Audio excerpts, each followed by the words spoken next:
Vamos para a aula número 29, olha onde a gente já chegou, né? 29ª aula, esse curso importante, como vocês podem observar aqui, análise histórica, geopolítica e geográfica do conflito entre Rússia e Ucrânia, um curso completo aí, né? Para tentar entender a geopolítica, né, e a geografia desse conflito. Bom, aula 29, qual o tema que a gente vai abordar nessa aula 29? Veja só, né? A gente está discutindo aqui a geografia da guerra, certo? O conflito na Ucrânia, certo? Aula 29. Mas e o tema? O tema dessa aula é a linha do tempo da guerra na Ucrânia 2022. A partir de agora a gente vai ter uma sequência aí de 6 aulas somente sobre esse tema. Então vai ter a parte 1, parte 2, parte 3, parte 4, parte 5, parte 6. Só sobre a linha do tempo, né? Vamos chegar até o 50º sétimo, sexto dia do conflito, né? Até recentemente, até essa semana, né? Essa semana passada. Não vou atualizar mais, chega, né? Já o conflito ele vai se estender muito e a gente vai estar repetindo muita coisa, vai surgindo sempre coisas novas, mas o que interessa para o curso a gente já conseguiu aí abarcar para a gente ter uma compreensão. O que vai acontecendo depois, isso daí é somente coisas do cotidiano, mais derrubadas, mais controle de cidades, enfim. Bom, o início a gente vai discutir sobre a linha do tempo, vamos discutir a guerra de informação na Ucrânia. Primeiramente, antes de qualquer coisa, a guerra de informação. Como a gente falou lá atrás, quando estava falando sobre o início do curso, né, quando a gente estava explicando os temas que ia abordar em todo o curso, né, a guerra de informação na Ucrânia. Então, eu chamei a atenção de vocês lá atrás. Se vocês querem um curso completo, um curso para a gente tentar entender de fato o que está acontecendo, sem as amarras ideológicas, sem estar torcendo por A nem B, né? Porque isso não é um jogo de futebol, não é uma partida de paixão, de ideologia, não é isso, né? E se trata de uma análise geopolítica, uma análise científica, séria, partindo de conhecimentos da história, da geografia, da sociologia, enfim, da economia, né? Fazendo uma análise, né, de conjuntura, uma análise crítica, séria, né? Sem emitir essa questão de paixões ideológicas. Então, para isso, a gente tem que afastar justamente a questão das fake news. E a imprensa do Ocidente, como vocês podem observar aqui, ó, todas essas imagens aqui são símbolos dos canais de TV, as grandes corporações, né, as grandes corporações de mídia que representam os interesses de grandes corporações multinacionais, passam uma versão, apenas uma única versão dos fatos. Colocar, como vocês viram na aula anterior, quando mostrei aquela charge mostrando o presidente da Ucrânia como um anjo, um santinho, e do outro lado você tem um presidente da Rússia como o Satã. Não estou dizendo que ele é santo. No entanto, a gente tem que apresentar as versões dos fatos. Temos que recorrer a outros meios alternativos que não a imprensa ocidental. Essa daí já está comprada, como a gente viu. Se for em termos de guerras de informação, a Ucrânia já ganhou, porque o Ocidente todo criou a cultura da russofobia, né? Você cancelar tudo que vem da Rússia, tudo que é da Rússia não presta, né? Então, olha, o economista, professor universitário e secretário-geral do Partido Comunista Brasileiro, PCB, importantíssimo, a gente vai ter uma análise na última aula, quando estivermos falando sobre o prognóstico dos intelectuais, o melhor prognóstico é desse grande pensador brasileiro chamado Edmilson Costa. Ele questiona o papel que a mídia corporativa cumpre em apoio aos interesses dos Estados Unidos. Quem lê os jornais ou assiste à televisão e tem um mínimo de informação em relação à crise na Ucrânia, pode constatar que existem 2 guerras, uma paralela à mídia e outra no campo de batalha. Então existe a guerra real, os fatos que estão se desenrolando no dia a dia, naquele campo minado que é a Ucrânia hoje, aquele barril de pólvora, e do outro lado você tem uma guerra de informação, uma guerra paralela que é a mídia tentando impor um outro tipo de realidade. Da mesma forma que a OTAN é o braço armado do imperialismo, a mídia corporativa internacional é a central de propaganda dos interesses dos Estados Unidos e da União Europeia. O noticiário é todo manipulado. E os comentaristas entrevistados parecem uma confraria de miquinhos amestrados, verbalizando fake news diariamente, como se as palavras e imagens forjadas na televisão pudessem mudar o curso da guerra no teatro das operações, né?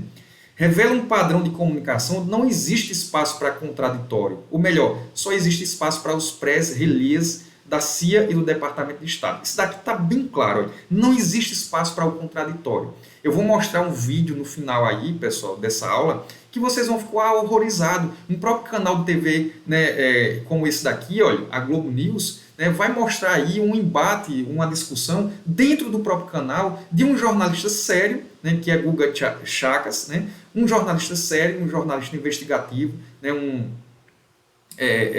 jornalista que cobriu já né, vários eventos geopolíticos, vários eventos históricos, viaja, ele tem um certo nível cultural realmente, ele tem conhecimento, ele lê, né? E aí ele entra no embate com um outro jornalista, como está descrito aqui, não aceita nem o contraditório, nem escutar, nem ouvir as palavras de alguém que entende, como o Hugo Chakras, né? No entanto, essa cobertura demonstra uma certa impotência e desespero diante da realidade da guerra. Essa mídia funciona mais como torcida organizada, né, do que como órgãos de informação. É necessária a construção urgente de canais alternativos de caráter mundial para se contrapor a esses terroristas da informação. É um terrorismo de informação. Né? Como você vê aqui, ó, esses canais aqui, ó, CNN Brasil, né, a Globo News, o SBT, a Rede Globo, a Fox News, que é americana, a Band News aqui no Brasil, a Band, a Record, né, a Record News aqui no Brasil, né, esses outros canais americanos como a Fox, a ABC, enfim. Então, as manchetes, os tabloides que esses canais passam diariamente, né, eles são capazes de fazer uma lavagem cerebral na gente. Basta a gente ver o que fizeram, né, durante o período das eleições, queimando um partido político, né, colocando na ilegalidade praticamente, né, e expandindo a cultura do cancelamento. Você cancela. Não, eu quero destruir a imagem de fulano, cicrano. Se eu quiser que cicrano vá se candidatar e se eleger, eu coloco. Os meios de comunicação têm um papel de queimar o adversário deles e colocar como uma figura, né, apessoada, uma figura populista, uma figura que vai agradar aos interesses do dito mercado, como eles o tempo todo falam, né, e agradar os interesses corporativos deles, né, que eles vão sempre lucrar em cima desses determinados políticos. Então, a mídia ela consegue ser uma parte do poder, por isso que é chamado quarto poder. Vamos dar sequência. A partir de Chaves agora, pessoal, para vocês entenderem o que é essa guerra de informação. Olha. Veja, quando os ricos fazem a guerra, são sempre os pobres que morrem. De fato, pessoal. Lembra daquela aula que a gente passou ali o clipe daquela música? Uma música fantástica, né? Uma banda que o Brasil não seria outro se não tivesse essa banda nos anos 80 ali, né? Um rock crítico, agressivo, como o rock trago aí pela Legião Urbana, uma banda importantíssima que alavancou aí uma juventude, uma geração inteira, né, durante o período da abertura política, durante a ditadura militar. Né? Então, uma música muito crítica. Até hoje ela é importante para a gente discutir isso. Se chama A Canção do Senhor da Guerra. Né? Vocês viram na aula anterior, naquelas aulas anteriores, e vai discutir justamente isso. Né? Quem é que vai para o campo de batalha? São os generais? Não, eles vão estar com outros velhos inventando novos jogos de guerra. Enquanto você vai como escudo, né? Um escudo, você é levado como se fosse uma carne de canhão, bucha de canhão, para ser morto no fronte de guerra, né? Como um pinhão de um tabuleiro de xadrez. Né? Então veja, olha outra informação importante dessa charge. Na guerra, a primeira vítima é a verdade. Essa frase ficou muito conhecida. Winston Churchill, que foi o primeiro-ministro da Inglaterra durante o período da Segunda Guerra Mundial, né? e durante uma parte da Guerra Fria, ele cunha essa expressão que ficou marcado no tempo. Né? A guerra de informações na Ucrânia. Olha, na guerra, a primeira vítima é a verdade. Aí está aqui o general com binóculo. Aí você tem o que importa é a notícia, não é a verdade. É a notícia, a forma como a notícia é exposta. Né? Ela cria a própria versão, a própria verdade. Né? Então você tem aqui, olha, a OTAN, né? Que é o tanque de guerra formado aí pelos soldados da OTAN, e junto com eles não estão só, eles estão com o quarto poder aqui, olha, carregando, olha, né? O canal CBS, Fox News, tudo americano, e distribuindo o quê? Fake news. Eles não estão soltando bombas, estão soltando fake news. A CNN. Né? Olha a outra charge importante. Olha, o que representa a Ucrânia? Um estado tampão, como a gente já falou. O que é esse estado tampão? Um estado, né, que está na fronteira entre uma potência e outra. Né? Você tem, de um lado, uma potência militar muito forte, né, um império, que é a Rússia, e do outro lado você tem a potência formada aí pela junção de várias bases militares da OTAN, liderada pelos Estados Unidos. Então, o estado tampão, que está bloqueando aqui, né, esse encontro dessas duas superpotências. Se qualquer uma dessas potências avançarem a linha vermelha dentro do território do Estado tampão, você entra numa possibilidade de um atrito maior e uma escalada militar que pode chegar a uma terceira guerra mundial, certo? Bom, outra aqui, ó, esse é o braço do tio Sam, a gente já comentou várias vezes, aquele senhor que foi representado, é o símbolo, né, dos americanos, os soldados americanos que puxam o nacionalismo, né, é uma figura emblemática que ficou conhecido justamente por essa condição de alavancar o nacionalismo e garantir aí o símbolo da expansão imperial norte-americana. Então aqui o tio Sam, né, utilizando um brinquedinho, que são os soldados da Ucrânia, né, dando corda para eles irem para o fronte de guerra. Então eles são as buchas de canhões, né, vão lá morrer no fronte de guerra para a gente garantir os nossos interesses, que é o quê? Depois, com tudo destruído, a gente se apropriar daquele território, né, expulsar um dos principais objetivos, expulsar a Rússia do círculo de influência da União Europeia, porque a Rússia estava comandando o fornecimento de gás natural, de minério de ferro, né, de petróleo, e os americanos, as grandes corporações americanas como a Shell, né, a Chevron, a ExxonMobil, têm interesse em dominar o mercado de exportação de petróleo e gás natural. Não é à toa que uma das primeiras ações foi justamente as sanções econômicas, fazendo com que a Alemanha cortasse, né, relações com a Rússia e deixasse de ser beneficiado pelo projeto do Stream 2, que era um gasoduto que ia ligar a Rússia até a Alemanha fornecendo gás, né, sem passar pelo território da Ucrânia, né. Então aqui nós temos guerra de informação, né. Olha só, Putin de um lado, os americanos, o presidente americano e a União Europeia do outro, puxando aqui uma câmara elástica, e os ucranianos pulando, né, sem saber que a qualquer momento pode furar essa câmara elástica, ele cair e se esburacar, né.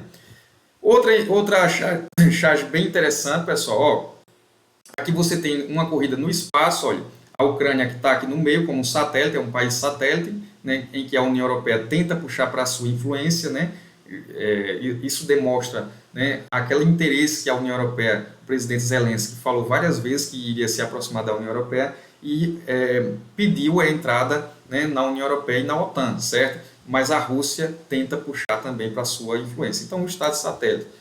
Outra charge importante, você tem aqui as áreas de avanço, né, da Operação Especial Militar. Começou aqui pelo sul, pela Crimeia também, em direção a Kherson, a Odessa, aqui pelo leste, nas regiões de Donbass, aqui na região a partir do norte de Bielorrússia, certo, pessoal? E aqui a charge, olha, condeno veementemente a ação militar russa na Ucrânia. Aqui é o símbolo, como eu falei para vocês, que é o tio Sam, representando os americanos, eles falando na imprensa. Na imprensa, o tempo todo, eles queimam a imagem dos russos, né? Olha, condeno veementemente a ação russa na Ucrânia. Só que ele está guardando o que aqui embaixo? Está guardando ossadas de pessoas que foram executadas em toda a sua trajetória de expansão como um grande império, matando gente. Existe um banho de sangue derramado pelos americanos. A gente tem que conhecer a história americana, como os americanos é um país imperialista e como eles distribuem bases militares. Hoje já são mais de 700 bases militares distribuídas em mais de 80 países, né, com um objetivo muito claro, fazer guerras para vender, aquecer sua economia, porque a economia americana hoje sobrevive de guerras. A grande parte da indústria americana hoje é a indústria bélica, né? O resto da indústria, hoje quem domina o setor produtivo mundial é a China. Então os americanos só ficam com o setor de serviços e praticamente a indústria bélica. Por isso que eles precisam fazer guerra, certo, pessoal? Aqui nós temos o mapa, né, a Rússia gigantesca, a Ucrânia bem pequenininha, e aqui, ó, russofobia, aquilo que a gente estava discutindo, né, criar a cultura da russofobia, né, ter uma aversão aos russos, né, movimentos xenófobos, movimentos neonazistas, né, espancar, matar, como desde 2014, né, os batalhões de Azov, extremamente radicais, matam os civis inocentes russos da região do leste da Ucrânia, né. Aqui tem, olha, neonazismo, né? Neonazismo, russofobia, então injeta sobre a Europa e a Europa cai nesse canto da sereia e acaba indo para essa guerra, esse conflito contra a Ucrânia, né? E é isso. Bom, essa outra charge é muito interessante. Olha, quem será que vai ganhar na guerra? Aí o pai está com a criança na frente da TV, aí mostra os conflitos aqui, ó, mostra o conflito, as TVs mostrando várias informações, né? Com certeza a imprensa do Ocidente, passando aquela visão né, do Satã, que é Putin. Aí a criança pergunta, quem será que vai ganhar? Aí o pai, né, muito espertamente, guarda essa frase, porque, né, não estou aqui para defender nem A nem B. No final vocês vão entender que essa frase aqui, para mim, ela resume o meu pensamento, a minha análise, que é ninguém vai ganhar. Todo mundo vai perder. Né? Então não é discutindo aqui, não é que eu estou a favor desse ou daquele outro. Todo mundo perde num conflito, certo, pessoal? A gente vai discutir isso logo após. Então, pessoal, é isso que eu tinha para falar, pessoal. Nós vamos aqui, é isso que eu tinha para falar. Eu comentei com vocês que eu iria passar um vídeo muito interessante. Observem com atenção, pessoal.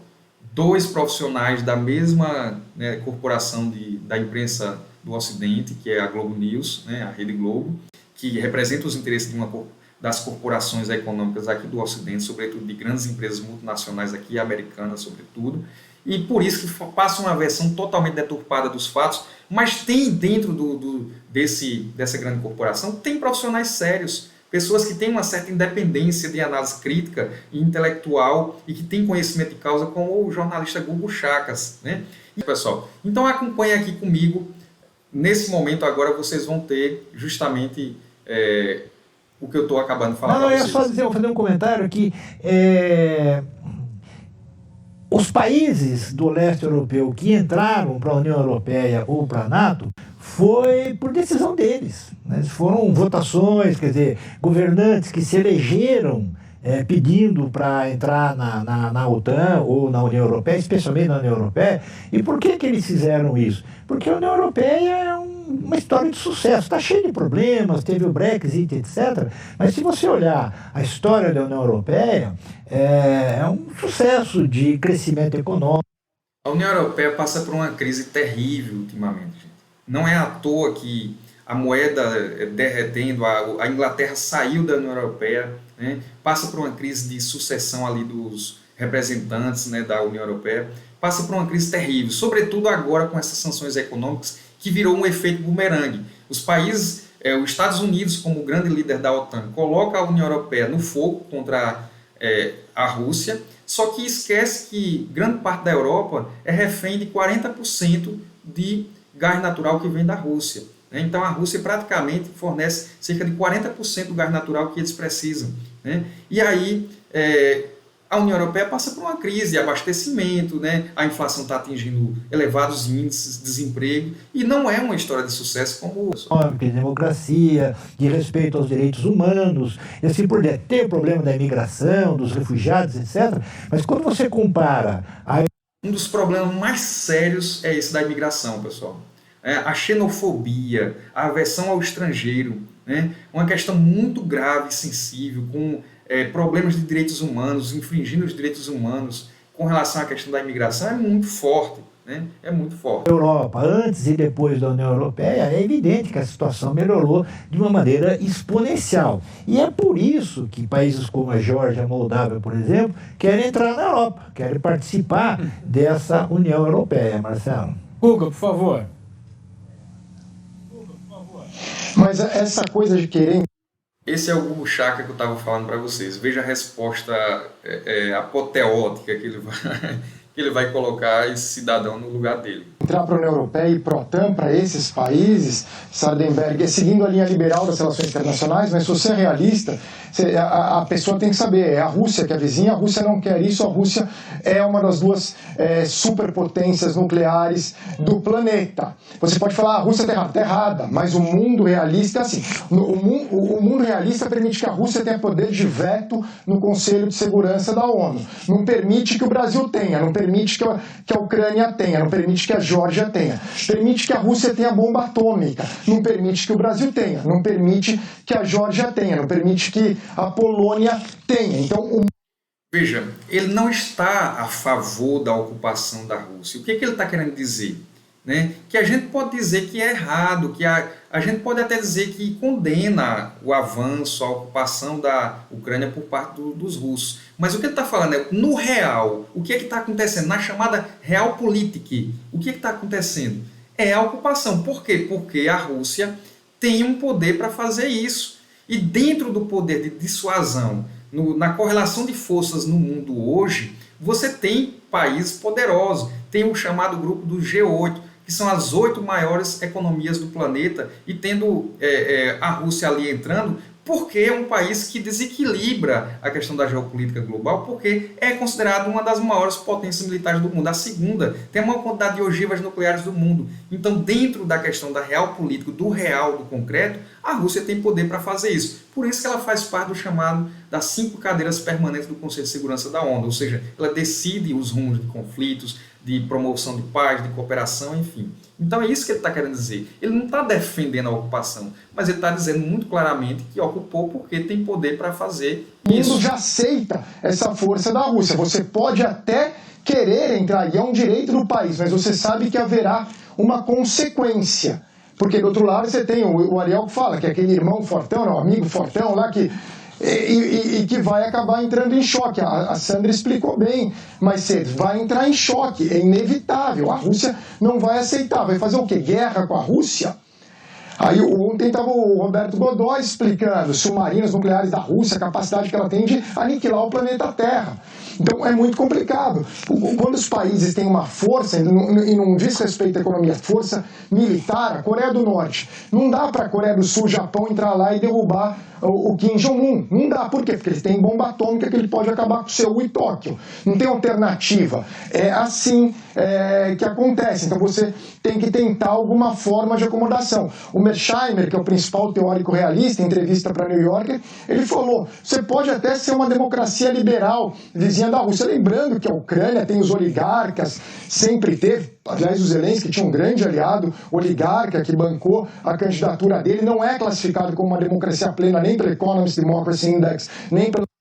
Veja o quanto você tem uma análise realmente de uma pessoa esclarecida, com uma visão mais aberta, né? O cara faz a crítica do lado russo, que é formado por o poder hoje na Rússia gira em torno de uma oligarquia que se formou com a burocratização do Partido Comunista quando a União Soviética é extinta em 91, e aí é nesse processo de transição do socialismo para o capitalismo, uma classe, uma casta de pessoas se incrustaram como carrapatos mesmo, essa é a expressão, como carrapatos nas estruturas do Estado, se burocratizaram e se tornaram uma oligarquia, né, e tomaram o poder e que viraram pessoas ricas, milionárias da noite para o dia, e tomaram conta da política, né? E ele fala isso da Rússia, que aconteceu de fato, mas do outro lado ele cita também o caso da Ucrânia, que não é um exemplo de democracia para lugar nenhum.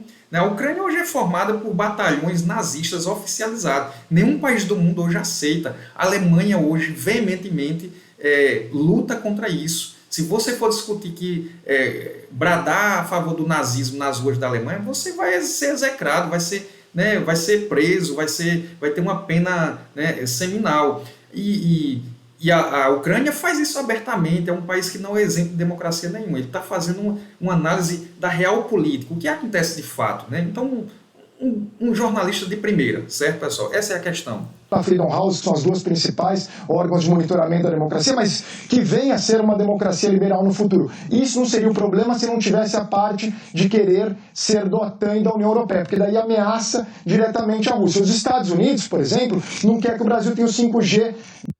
Entenderam, pessoal? Olha só, ele chegou no ponto, gente.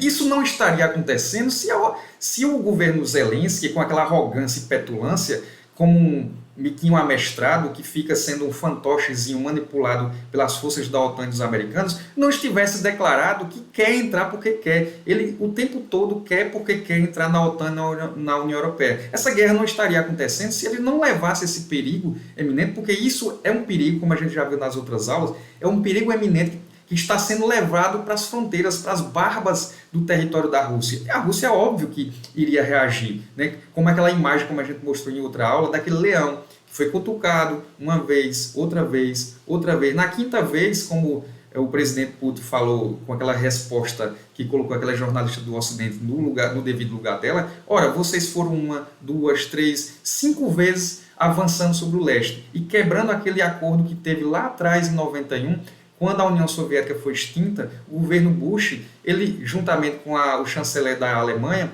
aceitou que a OTAN não iria invadir sobre o leste europeu, não ia expandir para os países da antiga União Soviética no leste europeu. No entanto, vocês fizeram e estão fazendo novamente agora. Então, por isso que a Rússia ela reage. isso já era claro que ela ia reagir. A guerra era uma questão de tempo, né? Então o Guga Chakras ele faz uma análise perfeita.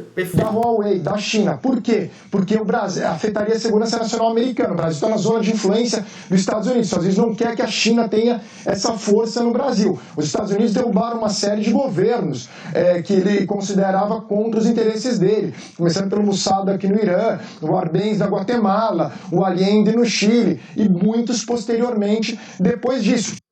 Estão percebendo os exemplos que ele está citando do lado americano, que a imprensa esconde, o quanto os americanos derrubaram governos ao longo da história, governos que não agradavam aos seus interesses, eles derrubam mesmo, como a gente viu em aulas anteriores sobre aquela questão da guerra híbrida. Hoje você não precisa mais colocar, né, uma guerra convencional, né, de outros tempos, com armamentos pesados somente. Né? Hoje você faz por outros mecanismos. Né? Você começa com a guerra de informações ali, promovendo, né, desequilíbrio de forças, manifestantes que se infiltram para tentar derrubar o governo a partir de manifestações pacíficas. É a chamada Revolução Colorida. Né? Não deu certo, como foi lá com a chamada Revolução Laranja, lá em 2004, na Ucrânia. Ele tentou mais uma vez em 2014, promovendo, militarizando grupos de extrema-direita, formando o que se chama de Batalhão de Azov, um grupo de nazistas, para tentar massacrar a população do Donbás, que é uma população de maioria russa, pegando em armas, movimentos extremamente armados e violentos. Então, veja, essa escalada militar está sendo promovida pelos Estados Unidos para desestabilizar e colocar, né, espalhar, na verdade, né, expulsar a Rússia da área de influência sobre aquela região da Eurásia, certo, pessoal? Então é isso. Até o Saddam Hussein no Iraque, e na década, o Obama derrubou um governo que era contra os interesses americanos. Então o mundo é realista, existem as forças dos estados, para quem segue a teoria realista. Então, por mais que o ideal seria que a Ucrânia pudesse ser da União Europeia, da OTAN, e ser uma democracia liberal, que não é, ela vai provocar a Rússia. E aí a gente vê o resultado, porque o mundo não é tão justo. Pessoas más têm muito poder. Olha, o Guga falou em oligarcas. Quer dizer que você acha que a Rússia está certa de invadir, que ela estava sendo ameaçada e que o Zelensky tem que abandonar o governo? Não falei isso, não falei. O culpado aqui não está falando isso, mas você falando. Por favor, segundinho, gente. Desculpe aqui desculpe a interferência. Só um segundinho. Vamos ouvir o Sardenberg. Sardenberg, por favor, você fala e depois o Guga pode responder. É preciso colocar as questões. Eu entendo perfeitamente esse negócio que você está falando, Guga, de teoria realista, realpolitik. Não precisa me dar lição disso, tá? Isso aí é muito... Não precisa. Como não precisa? O cara não entendeu nada com o que o outro falou. Precisa sim. Você... É uma teoria conhecida, eu conheço muito bem isso aqui. A questão é a seguinte. Os países independentes, democraticamente, decidem ir para a OTAN ou para a União Europeia. Ponto final. Tomaram essa decisão. É decisão deles, são na sua integridade, na sua independência, e tomam essa decisão. É legal, é legítimo, é justo. Quem está errado nessa história é a Rússia. Ninguém vai invadir a Rússia. Quem está fazendo é o contrário, é a Rússia que está invadindo a Ucrânia. Ninguém estava pensando em invadir a Rússia, entre outras coisas, porque ninguém é louco. Né? Não tem aqui no Ocidente um louco que nem tem lá na Rússia. Então, ninguém aqui no Ocidente estava pensando em invadir a Rússia, exatamente porque é um país grande, forte, tal como você disse. Agora, o que o Ocidente quer e está fazendo é impedir que a Rússia invada os outros.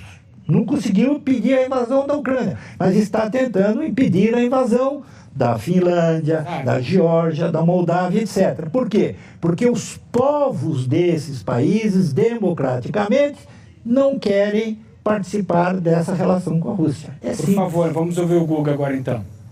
Sim, só para deixar claro. Não, eu o tempo todo falo aqui no programa que é um absurdo, que o Putin é um ditador sanguinário, é um absurdo a invasão da Ucrânia. O que eu estou querendo explicar é que ele não vai aceitar isso. Então, pode haver uma reação. Se você tentar invadir a Coreia, tentar fazer qualquer coisa contra a Coreia do Norte, eu estou falando agora, a Coreia do Norte tampouco vai aceitar. E lembrando que há outros países, claro, que invadem países soberanos. Os Estados Unidos invadiu o Iraque e derrubou o regime da Líbia. Dito isso, é um absurdo o que o Putin está fazendo. Por favor, em nenhum momento me associe a qualquer forma de defesa dessa invasão sanguinária da Rússia contra a Ucrânia. Eu tenho meus textos no Globo Jornal, que você também trabalha, onde eu deixo tudo isso muito claro, assim como meus comentários aqui. Eu estava explicando a teoria realista das relações internacionais, não para você, mas para a nossa audiência.